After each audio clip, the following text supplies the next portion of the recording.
Hey, Bobby Manning here. Welcome to the Garden Report from Miami. An 18th crunch time victory for the Celtics over the Heat, and a third over the Heat to sweep the season series over the team that almost swept them in the East Finals a year ago.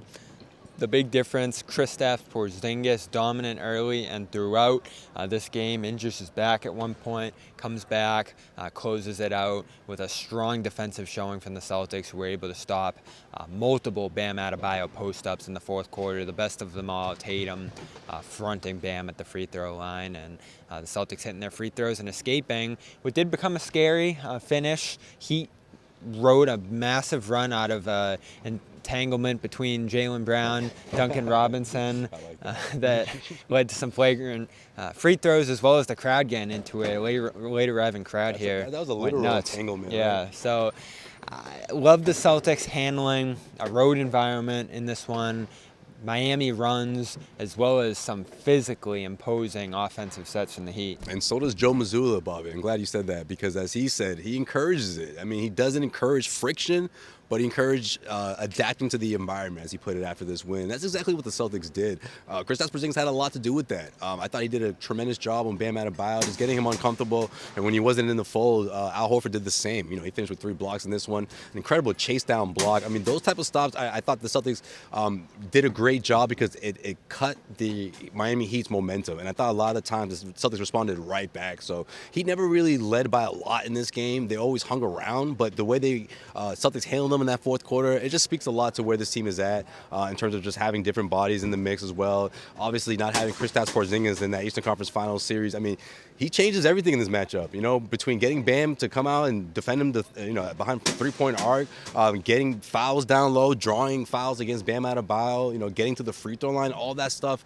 matters, and especially against this Miami Heat team that was playing without Jimmy Butler and essentially 2 more guards by the end of this one, right? No Josh Richardson, by the end. He was out with an injury, and so was former Celtic Terry Rozier III. You hate to see, especially 2 weeks into his tenure, or not even as a member of the Miami Heat. Jimmy Butler missed this one as well for personal reasons, so Heat probably going to come out of this feeling a little bit of a moral victory, but they do have problems when it comes to, as Joe Mazzulla talked before and after the game, this new Celtic personnel. They can swing to second and third options. A lot of the time that ended up being Drew Holiday in this one. Some good offensive execution from Jayson Tatum in the matchup this year. I think he finished with 13 assists across the 3 games. Another strong showing in this one, I believe 8 tonight. So he almost got triple-double. He ends up astute passer, and yes, much of the conversation after the game, especially from Joe, being able to deal with the physicality, the bumps and bruises of this game, as well as the altercations.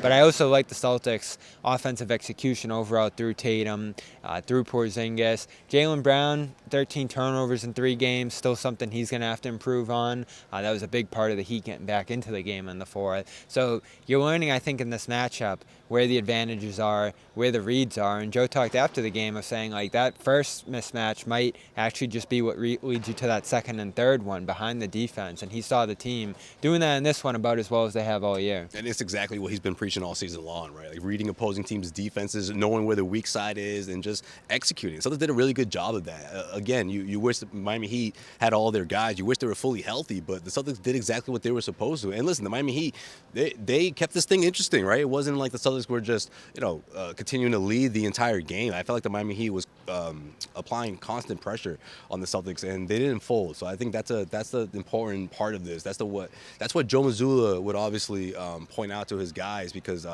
it's something that can happen in a hurry. He knows better than anyone after the Eastern Conference Finals last year what happened in this building. I mean, to go down 3-0, I think a lot of the times that's what, and this is something I shared on the Celtics postgame show before you hopped on, Bobby. Like, that's why he's like this, in the sense of, like, stop with these expectations, stop with these, us asking questions about the media, asking questions about, whoa, could the Celtics almost lose to certain teams, or how could the Lakers, pull that off without Anthony Davis and without, LeBron James? Well, it's like, man, that type of thinking is what leads to Celtics blowing those type of opportunities where you're quote unquote supposed to win.